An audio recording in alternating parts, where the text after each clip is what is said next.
உலகத்துல எல்லாமே இருக்கு, நீ எதை எடுத்துக்கிற அது உங்ககிட்ட இருக்கு. ஐயோ நான் சேத்துக்குள்ள இருக்கிறேன், ஃபுல்லா கொசுவா இருக்கு, தவக்கலையா இருக்கு, குளமா இருக்கு, நாத்தடிக்குது, நான் சேத்துக்குள்ள இருக்கேன்னு நினைச்சின்னா நீ சேத்தை மட்டும் பாக்குற. அதையெல்லாம் தாண்டி ஒரு தாமரை பூக்குது இல்லை, அந்த தாமரையில தான் லட்சுமியை உட்காந்துருக்கு இல்லையா? சாமி கார்னிஷன் பூவில் உட்காரல, ஸ்டைலுக்கு வளர்க்குற ஆர்கிட் பூவில் உட்காரல, சேத்துல முக்கி மோதி அதுக்குள்ள இருந்து பேபி பிங்க்ல வருதுல ஒரு தாமரை, அதுல தான் லட்சுமி உட்காந்துருக்கு. அந்த பூவை தான் கொண்டு போய் சாமி தலையில வைக்கிறாங்க. அதைத்தான் சாமி உங்கள்கிட்ட எதிர்பார்க்குது. உன்னை கொண்டு போய் சேத்துக்குள்ளதான் போட்டிருக்கு. சேத்துல போடுறத விட நம்மளையெல்லாம் கொஞ்சம் குழி தோண்டி இடுப்போட புதைச்சி விட்டுருக்கு இல்லையா?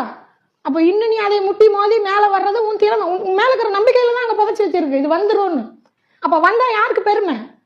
அந்த தாமரை அந்த சேத்தை தாண்டி வந்துட்டா சாமியே வந்து உட்காருது, உன்னை தூக்கி கருவறைக்குள்ள வைக்கிறாங்க. ஆனா வர்றது உன் திறமை, உனக்குள்ள அது இருக்கு, அந்த விதை இருக்கு.